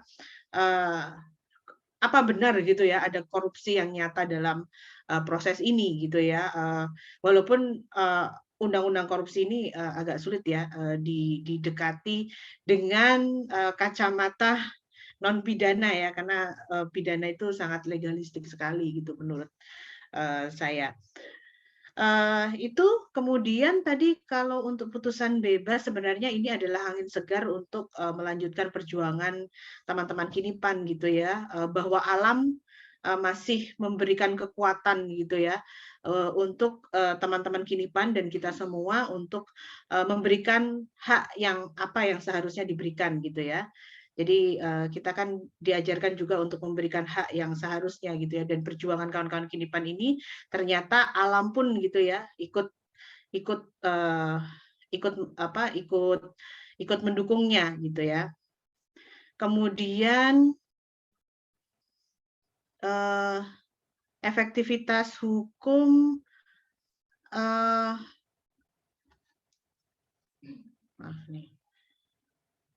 efektivitas hukum tentu saja ini nanti kita harus melihat dulu ya 14 hari bisa jadi kemudian jaksanya usil, apalagi kemudian banyak sekali ya kemarin kita juga baru kelihatan ada jaksa yang ditangkap gitu ya karena menerima suap dan sebagainya gitu ya. Bisa jadi memang ada tindakan lanjutan gitu ya untuk tetap mengkriminalisasi atau memecah belah kekompakan masyarakat gitu. Begitu sudah dipolisikan itu kan ada ketakutan dalam masyarakat di akar rumput gitu ya. Dan inilah yang kemudian dikehendaki untuk kemudian mematahkan kekuatan dari kawan-kawan di level akar rumput gitu. Jadi kalau kita menyadari itu gitu, kita menguatkan teman-teman di level akar rumput supaya terus berjuang begitu ya, dengan kita yang kemudian juga mensupport. Ini penting sekali barangkali juga tentang orang Dayak memiliki filosofis gitu ya, bagaimana kemudian tanah itu ibu gitu ya, sungai itu hutan adalah ayah gitu ya, sungai adalah ibu gitu ya. Ini adalah kearifan lokal yang mungkin akan berbeda di setiap tempat gitu ya. Tapi intinya ya kita kalau kita nggak kita di luar itu gitu ya, ya kita harus menghormati gitu ya entitas-entitas yang sudah ada lebih dulu gitu ya. Ya saya pikir bisa kita lakukan gitu ya, dan tentu saja di sini saya harus juga sampaikan bahwa di sini mungkin nanti kita coba untuk menguatkan lagi begitu ya, bagaimana kita bisa mendorong begitu ya supaya Permendagri 52 ini bisa terwujud gitu ya. Kemudian saya sambil scroll beberapa pertanyaan. Terima kasih teman-teman Palangkaraya sudah banyak yang bergabung gitu ya. Dan riset ini tidak hanya tentang hukum saja, tapi riset tentang lingkungan, teman-teman di lingkungan gitu ya, riset tentang perizinan, aspek administrasi, kemudian sosiologis gitu ya, antropologis, ini sangat multidisipliner gitu. Dan kemudian ketika di tingkat lokal siapa saja aktor oligarkinya? Ya, sementara yang kita lihat adalah aparat penegak hukum. Kalau kita disuruh menyebutkan aparat penegak hukumnya yang mana gitu ya, si A, si B gitu ya, itu kita nggak mungkin menyampaikan itu dalam forum umum gitu ya. Tapi mungkin kalau dalam acara yang untuk konsolidasi advokasi bisa jadi gitu ya. Tapi APH ikut berkontribusi karena ya alih-alih latihan gitu ya, tapi kemudian ada aparat keamanan di lokasi gitu. Dan masyarakat Kinipan juga terus menjaga gitu ya, karena kalau nggak dijaga tiba-tiba SML ini kalau bahasa Jawanya itu merembet gitu loh. Jadi sudah dijaga gitu ya, nanti bergeser, dia makin memperluas wilayah, caranya gitu. Coba kita nggak bilang bahwa PT SML ini nggak tricky gitu ya, saya bilang tricky sekali dalam hal ini gitu ya. Dan apa yang harus dilakukan gitu ya, tentu saja memperkuat advokasi gitu ya barangkali. Ya salah satu caranya itu adalah dengan cara yang paling cepat itu ya, kalau dari prospek hukumnya itu adalah menolak perubahan undang-undang pembentukan peraturan perundang-undangan. Karena undang-undang P3 ini melegalkan Omnibus Law nantinya. Goal-nya itu melegalkan Omnibus Law. Nah, Omnibus Law ini digunakan sebagai upaya juga begitu ya, untuk kemudian menjadi dasar legitimasi untuk mengambil hak-haknya masyarakat adat Kinipan gitu ya. Jadi mungkin langkah yang paling cepat itu gitu ya. Tapi yang paling kontekstual adalah kemudian mendorong Permendagri 52 tadi. Nah, oligarki ada tulisannya salah satu rekan Kika juga gitu ya. Tulisannya Bung Munggis Mudofir tentang apakah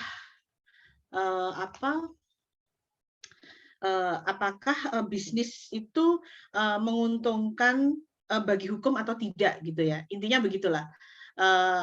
Artinya dengan hukum yang tertata gitu ya, itu bisa digunakan oleh oligarki. Dengan hukum yang berantakan itu juga tetap digunakan kesempatan oleh oligarki. Di Indonesia yang terjadi adalah poin yang kedua. Hukumnya berantakan digunakan oleh oligarki. Kalau dalam bahasa sederhananya gitu ya, kita itu negara bukan rule of law, negara berdasarkan hukum gitu ya, tapi kita rule by law gitu ya. Jadi pelanggarannya dulu ada gitu ya, kemudian supaya pelanggarannya itu seolah-olah nggak apa-apa, kemudian ada produk hukum yang muncul untuk membolehkan pelanggaran itu. Ya, jadi itu clue-nya. Nanti saya share di sini juga artikelnya Bung Mugis untuk mungkin teman-teman bisa gunakan untuk perbandingan.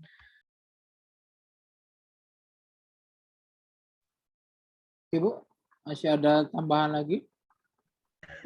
Sudah Pak Idam, sudah saya ini semua sekalian. Iya. Ya ini tadi sekaligus ini ya, tadi ada beberapa pertanyaan yang susulan sudah dijawab itu yang terkait oligarki. Saya boleh menambahkan kan Pak Idam? Iya, silakan. Ada 3 penanya lagi tuh Pak Satria di kolom chat ya. Sudah dibaca ya Pak Satria? Atau saya bacakan ulang atau langsung dijawab Pak Satria? Langsung saja Pak Idam. Ya. Oh ya, silakan. Yang pertama tadi terima kasih Budia sudah sangat luar biasa menambahkan untuk menjawab pertanyaan Mas Dayat. Sebenarnya dalam konteks strict liability itu tidak hanya ini ya, ada implikasi dari hukum nasional sebenarnya ya, karena dari konteks hukum lingkungan internasional, apalagi kita terikat ya di dalam berbagai instrumen ya, di Konvensi Rio misalkan, dan termasuk terbaru di Konvensi Paris tentang climate change, tentu konteks tanggung jawab mutlak ini harus menjadi satu norma yang harus dilakukan ya, khususnya bagi perusahaan atau korporasi yang melakukan kerusakan sumber daya alam. Dan tentu ini efektif atau tidak kembali lagi kepada penegak hukum ya, sebagai front line ya, untuk memastikan bahwa aspek strict liability, tanggung jawab mutlak itu artinya tidak hanya memberi kompensasi ya bagi kerusakan lingkungan hidup, tetapi juga memulihkan memulihkan sampai kepada kondisi semula. Misalkan dampak dari korupsi sektor perizinan tadi yang kemudian terjadi deforestasi ya, maka PT SML juga berkewajiban ya setiap pohon yang ditebang di Laman Kinipan ya dia harus kembalikan satu pohon yang sama untuk memulihkan dampak lingkungan tersebut. Ini berat, tapi bukan utopis ya. Ini sesuatu hal yang dapat dilakukan kalau kita mau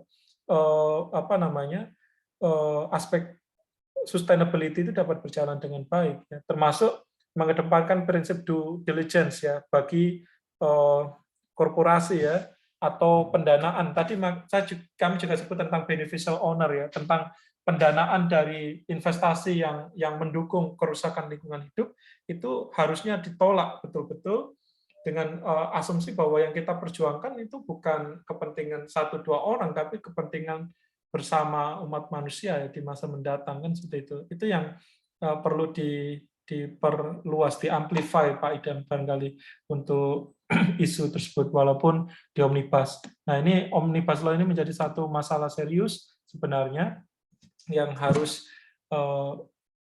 perjuangannya berat lagi Pak Idam karena tadi seperti yang dikatakan Budi ada undang-undang PPLH.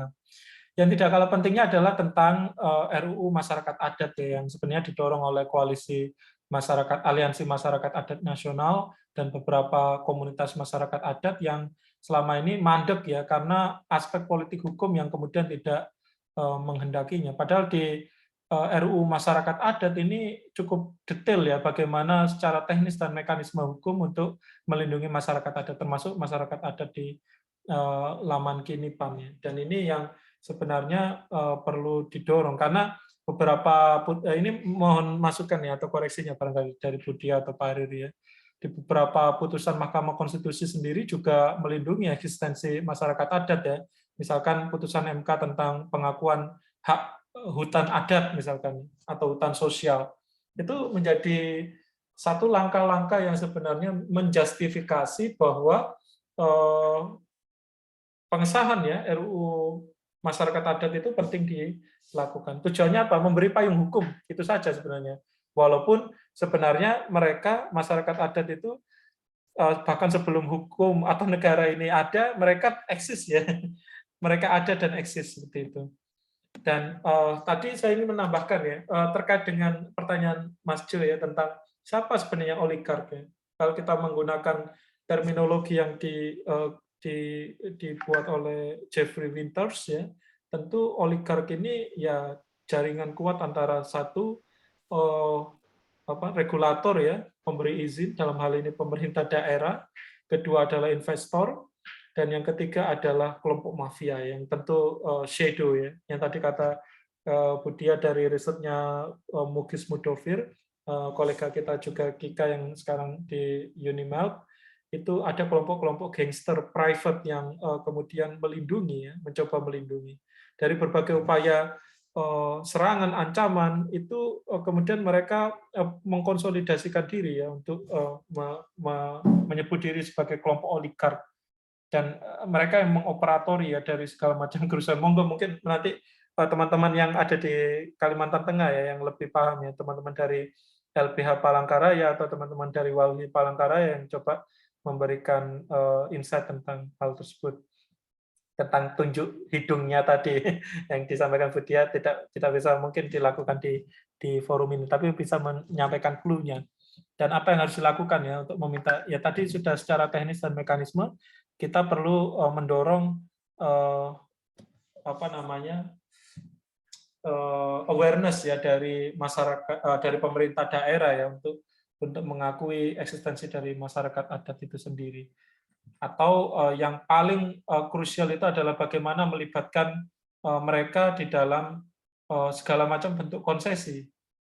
Jangan sampai kemudian masyarakat adat itu menjadi kelompok yang justru tidak dilibatkan, padahal mereka lebih dulu ada daripada pemerintah daerah barangkali seperti itu ya. Dan yang Bung Kris tentang hutan produksi, aturan yang memperluas, nah ini menjadi apa namanya menjadi celah ya, dan tentu prinsip-prinsip sentralistik itu kan sebenarnya menjadi awal malapetaka seperti itu ya dari segala macam bentuk konsesi.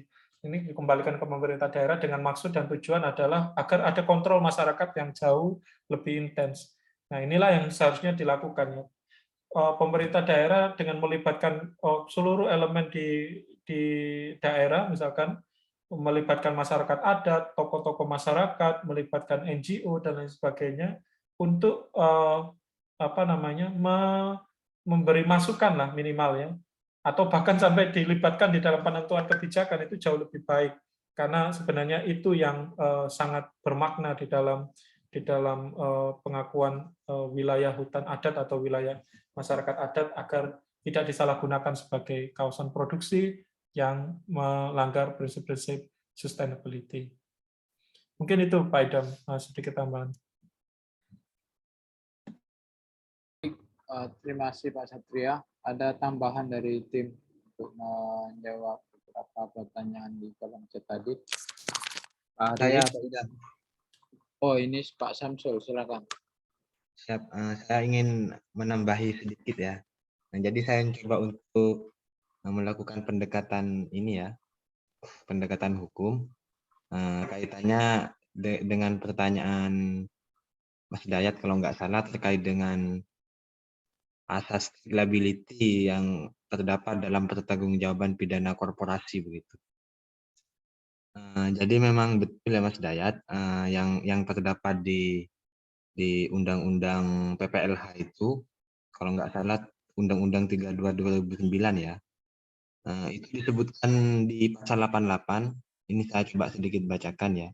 Jadi memang di pasal tersebut itu disebutkan setiap orang ya, yang tindakannya ataupun usahanya itu mengakibatkan ataupun menimbulkan limbah B3 yang menghasilkan atau mengelola limbah B3 dan atau yang menimbulkan ancaman serius terhadap lingkungan hidup bertanggung jawab secara mutlak atas kerugian yang terjadi tanpa perlu pembuktian unsur kesalahan. Jadi yang menjadi konsen khusus kaitannya dengan liability itu lebih kepada ini ya, penggunaan frasa tanpa perlu pembuktian ini. Jadi memang di pasal ini dan penggunaan asas tersebut itu menjadi kontrol utama terhadap potensi-potensi tindak pidana yang akan dilakukan oleh korporasi begitu. Karena memang kalau kita mencoba untuk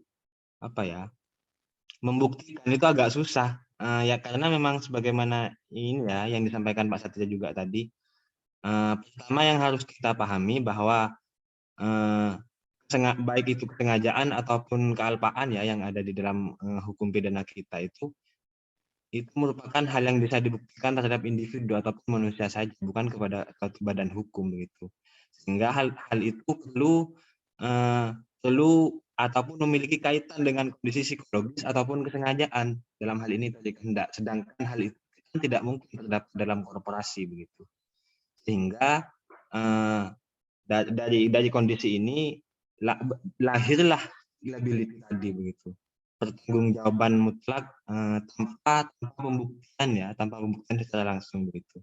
Cuma memang di Omnibus Law itu sebenarnya konsep pertanggungjawaban mutlaknya itu ada. Cuma yang dihapus itu ini frasa itu tadi ya, tanpa tanpa perlu pembuktian. Jadi ini yang dihapus. Jadi secara tidak langsung ya harus tetap dibuktikan begitu. Ini juga agak susah nanti bagaimana menjerat korporasi tersebut begitu. Mungkin itu saja Mas Idam dan Mas Dayat. Terima kasih.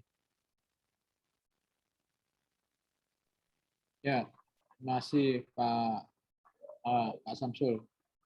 Ini ada komentar ini, berharap kasasi yang diajukan Jaksa MA atas perkara William Hengki ditolak agar dapat memberikan energi positif dengan kekuatan masyarakat adat Kinepan mempertahankan wilayah adatnya.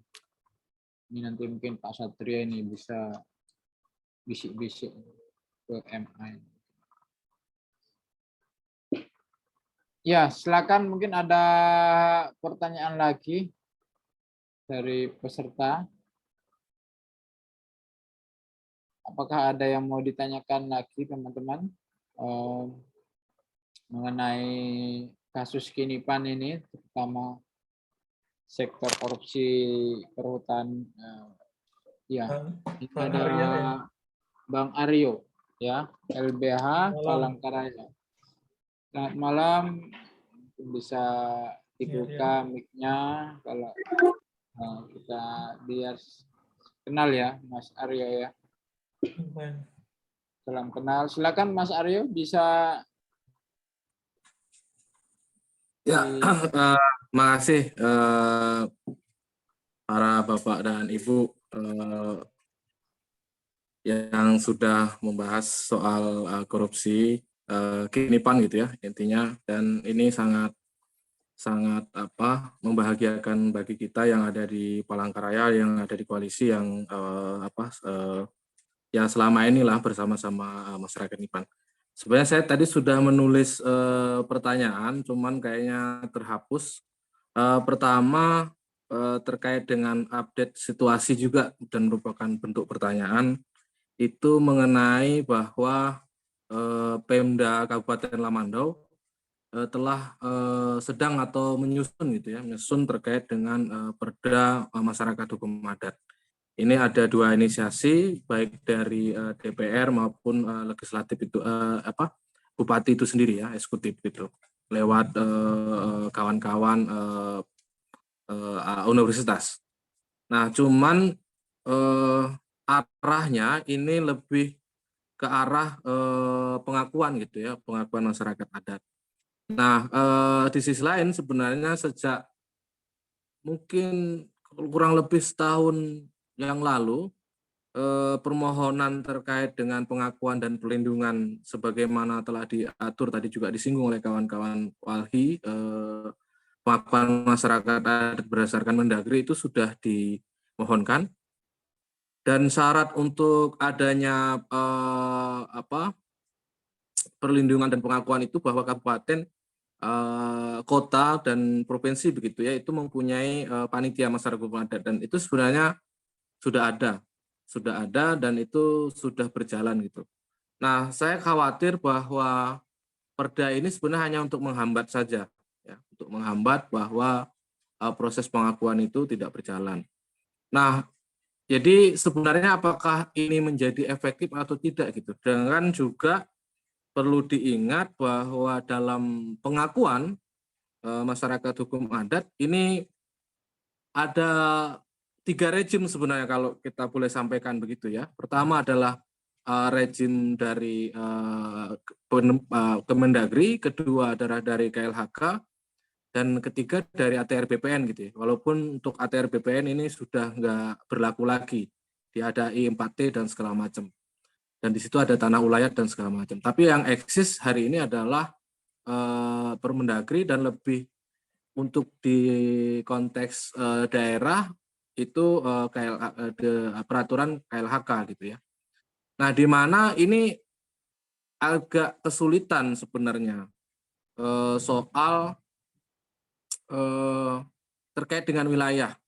Nah, problemnya adalah karena juga kita tahu turunan dari Mahkamah Konstitusi ya terkait dengan masyarakat adat dan segala macamnya itu setelah bahwa hutan adat itu keluar dari hutan desa, tapi dimaknai oleh pemerintah khususnya KLHK ya, itu dia menjadi perhutanan sosial gitu ya, setara perhutanan sosial. Nah, yang menjadi polemik adalah dia tidak bisa diberikan ke wilayah yang sudah berizin, gitu ya. Nah, sedangkan kita tahu bahwa wilayah Kinipan itu sudah ada izinnya gitu, sudah diberikan izin gitu. Nah, ini sebenarnya persoalan yang lagi-lagi menjadi perhatian kita semua, dan saya sepakat bahwa persoalan yang ada di Kinipan ini sebenarnya adalah persoalan masyarakat hukum adat yang ada di Indonesia ya, keseluruhan gitu ya, dan ini yang terjadi. Nah, jadi mohon komentarnya. Terus yang kedua soal ya ini menarik sebenarnya sektor korupsi ya, melihat kerugian dari masyarakat. Nah, sebenarnya juga kalau kerugian negara ini memang perlu ditelisik ya, terkait dengan izin pemampatan penebangan kayunya. Nah, ini juga sebenarnya perlu dilihat karena hal yang menarik sebenarnya soal kinipan ini, kita percaya dan kita yakini bahwa awal-awalnya kayu ulin gitu ya, yang menjadi khas kayu Kalimantan itu dilindungi, itu tidak boleh kayu yang dilindungi gitu ya. Tapi tiba-tiba setelah ada pembukaan itu KLHK melepas ini gitu, tidak menjadi kayu yang dilindungi lagi. Nah, ini kita yakini bahwa ini ada kaitannya juga dengan pembukaan yang ada di Kinipan. Nah, sebenarnya dari sektor karena ini ada PSDH dan segala macam-macam ya, ini memang perlu ditelisik lebih lanjut. Nah, yang ketiga sebenarnya soal HGU ya, soal HGU karena ini juga penting.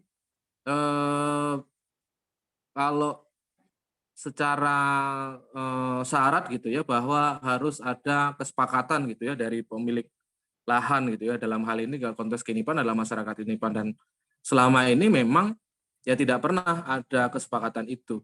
Walaupun lagi-lagi ya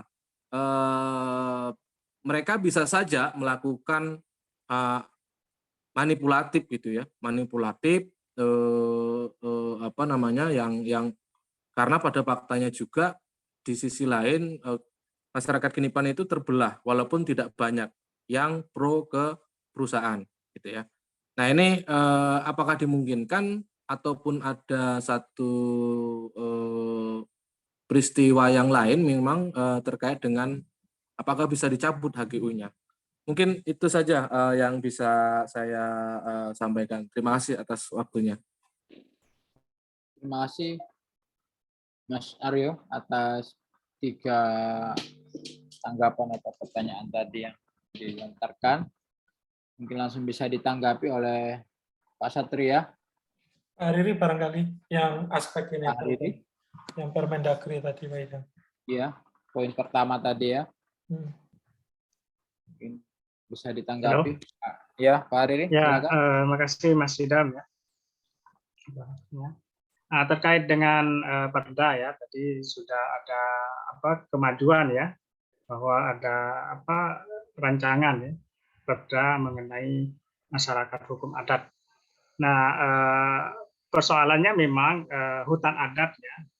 Hutan adat itu ketika misalnya itu merupakan bagian wilayah dari masyarakat hukum adat itu ya, sehingga kemudian itu bisa masuk dalam disebut hutan adat kan gitu.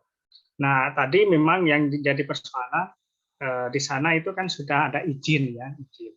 Nah, sebenarnya itu yang kemudian menjadi persoalan ya, persoalan. Dan kalau melihat dari kajian dari LBH tadi ya mengenai kasus di sana, memang terkesan untuk pemberian atau istilahnya penerbitan Perda ya, pengesahan Perda ini memang cuma istilahnya itu meredam ya, meredam mungkin gerakan yang ada di situ ya.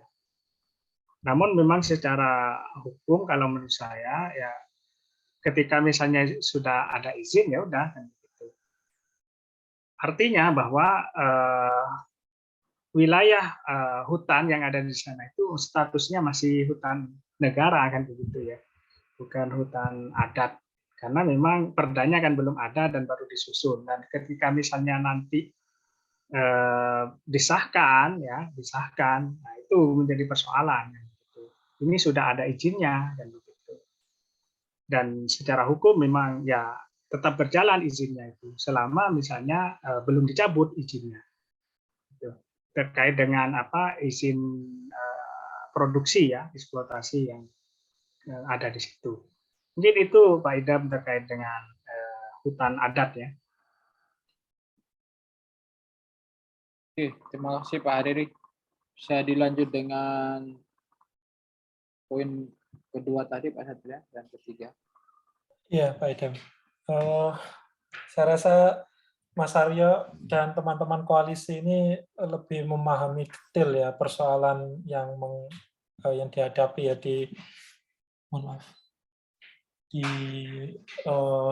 di Kinipan ya, yang ini menjadi masalah serius. Dan tadi saya sepakat bahwa pelepasan ya izin dari kayu ulin yang sebenarnya dilindungi, kemudian ada istilah deforestasi tadi yang dijadikan perkebunan kelapa sawit, ini merupakan bukti nyata bahwa korupsi di sektor perizinan itu menjadi satu masalah serius. Walaupun sebenarnya kita belum lihat ya ini yang ditersangkakan ya. Tapi kalau dalam kajian hukum anti korupsi ya, atau aspek anti korupsi yang jauh lebih luas ya daripada tindak pidana korupsi semata, tentu ini menjadi satu masalah serius seperti itu Pak Idam. Jadi bagaimana kemudian aspek pertanggungjawaban ya bagi pemerintah ya, dalam hal ini Kementerian LHK ya, karena ini ada sentralistik, kemudian juga kontribusi dari pemerintah daerah yang melakukan validasi, verifikasi dan lain sebagainya atas pelepasan izin itu seharusnya bisa diusut. Nah, beberapa waktu yang lalu, beberapa tahun yang lalu ya, KPK itu punya kajian ini Pak Idam, beberapa upaya ya untuk korupsi di sektor sumber daya alam ya, termasuk melibatkan beberapa ahli ya Budi ya. Ada Prof. Basuki Wasis dan Prof. Bambang Hero yang dia melakukan assessment ya, atau kajian bahwa ada dampak lingkungan yang ditimbulkan dari perizinan. Namun sayang itu juga dikriminalisir ya Budi ya. Bahkan ada dimintai gugatan lebih dari 2 miliar ya, karena Prof. Basuki Wasis yang sebenarnya sekarang menjadi Dewan Penasehat KIKA itu juga menemukan ya kerugian negara. Nah, upaya-upaya law reform semacam ini sebenarnya harus dilakukan ya oleh penegak hukum ya. Mungkin KPK atau kejaksaan ya, atau kepolisian jangan sampai justru mendukung atau bahkan menjadi pihak yang berkompromi dengan bandit seperti itu ya, yang kemudian justru melanggengkan pelepasan konsesi ini ya. Nah, tentu siapa yang bisa mengkontrol itu? Yang mengkontrol ya masyarakat sipil ya. Partisipasi kita untuk mengkontrol itu, mengkontrol segala tindakan penegak hukum kepada apa yang dilakukan oleh pejabat dan juga pengusaha, itu yang harus terus dilakukan seperti itu Pak Idam. Ini memang berat, tapi saya rasa ini tidak ada jalan lain ya Pak Idam selain itu. Dan mungkin langkah kami yang akademisi ini ya dengan membuat catatan-catatan kecil dan kemudian melakukan penelitian dan kemudian mempublikasikannya. Tujuannya ini juga mengamplify isu ini ke dalam diskursus akademik. Semata hanya untuk itu sebetulnya Pak Den. Oke, terima kasih Pak Satria. Ada tanggapan lain dari Bu Dia barangkali? Barangkali yang dibutuhkan sebenarnya prioritas ya. Jadi memang ini nggak bisa dimaknai menjadi satu atau dua hal istilahnya permasalahan ini tadi. Saya mungkin tidak bisa memberikan banyak saran karena memang saya sendiri bukan pengajar hukum lingkungan begitu ya. Jadi misalnya memang untuk tadi misalnya KLHK gitu ya, biasanya ini ada tim memang ada tim yang nanti misalnya bisa melihat situasi tersebut gitu, bisa menilai situasi tersebut gitu. Tapi kalau misalnya mungkin kerja-kerja teman-teman yang lain begitu ya, sesuai dengan bidangnya kawan-kawan begitu, dan memang sinergis dan dukungan teman-teman misalnya dalam forum ini gitu ya, menggugah lagi gitu ya untuk kemudian membuat forum-forum lain untuk kemudian memperkuat posisi masyarakat Kinipan ini. Setidaknya kemudian goalnya adalah pada ini tadi ya, pemberi istilahnya hak-hak masyarakat adat ini yang kemudian dikembalikan sesuai dengan apa yang seharusnya memang sudah ada di dalam masyarakat adat itu gitu ya. Itu barangkali sedikit apa yang mungkin bisa saya komentari ya dari Bung Aryo gitu. Tapi mungkin nanti untuk kerja-kerja advokasi bisa bersinergis juga barangkali dengan teman-teman UM Surabaya begitu ya. Saya pikir sebagai upaya mungkin untuk pengabdian masyarakat dan kita bisa bersama-sama gitu ya, bersinergis gitu, UB, UM Surabaya, semakin banyak pihak yang merapat gitu ya, semakin akan memperkuat posisi masyarakat Kinipan gitu untuk memperjuangkan haknya. Barangkali itu Pak Idam. Ya, terima kasih Bu Dia. Ya, tadi poin terakhir barangkali bisa ada follow up dari hasil kajian ini Pak Satria. Nah, jadi sinergi untuk teman-teman di UM Surabaya atau ya melalui forum akademia forum ini Pak Satria. Ya, sebagai riset dan kemanusiaan barangkali bisa dilapi kasus yang di Kinipan. Nah, ini tidak terasa ya, kita sudah jam 9 ini. Jika dirasa tidak ada yang ditanyakan lagi, barangkali kita bisa ini ya, minta mungkin ada kata penutup mungkin dari para peneliti dan penanggap ini. Belum kita tutup. Ya, dari siapa dulu? Dari Mbak Diah dulu mungkin ya.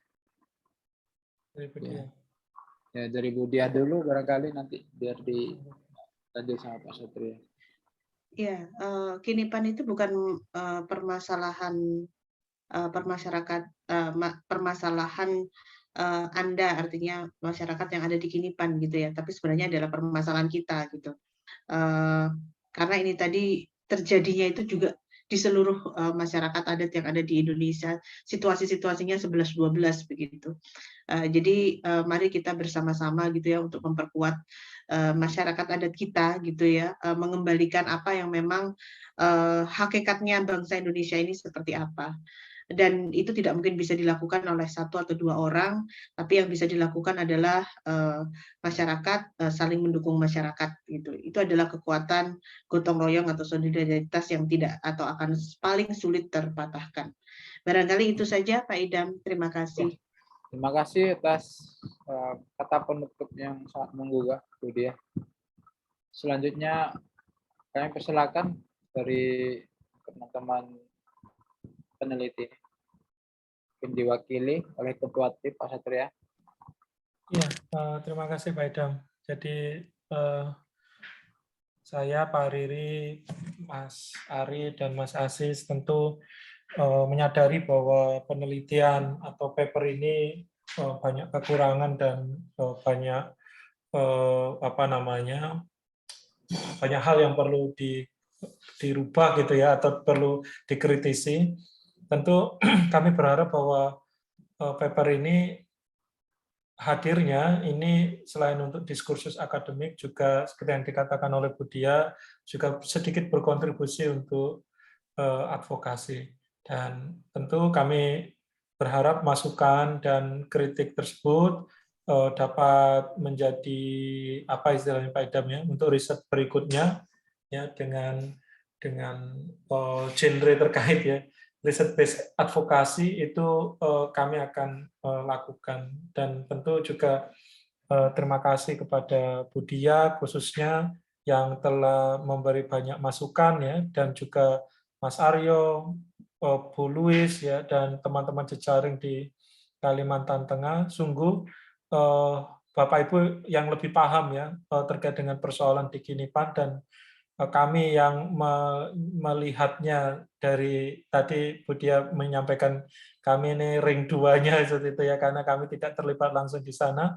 Tentu bukan berarti tidak memiliki perasaan yang sama dan tidak memiliki standing yang sama. Kita punya standing yang sama tentang bagaimana kemudian melawan korupsi, keterlibatan oligark, dan implikasinya terhadap lingkungan hidup dan perlindungan masyarakat adat Laman Kinipan. Demikian Pak Idam dan teman-teman Akademia Forum, terima kasih atas banyak kesempatannya. Baik, terima kasih ya, kami ucapkan kembali banyak terima kasih kepada pemateri dan penanggap Bu Diah yang telah meluangkan waktu, dan teman-teman dari Palangkaraya, terima kasih atas kesediaannya bergabung di acara Akademia Forum. Bu Lois tadi, kemudian ada dari LBH Bu Aryo, dan teman-teman Akademia Forum yang hadir juga pada kesempatan ini, dan teman-teman dari luar. Saya kira cukup untuk diskusi hari ini atau malam ini. Mohon nanti juga bisa berpartisipasi di pertemuan selanjutnya ya minggu depan, karena kita juga akan ada agenda rutin untuk pemaparan hasil riset dari peneliti di Akademia Forum ini. Untuk pertemuan malam ini saya cukupkan dan saya akhiri. Assalamualaikum warahmatullahi wabarakatuh. Waalaikumsalam. Salam Warahmatullahi warahmatullahi wabarakatuh semua. Ya. Izin lab. Ya. Satya, Budia. Terima Oke, kasih. monggo Mas Aryo. Sehat selalu.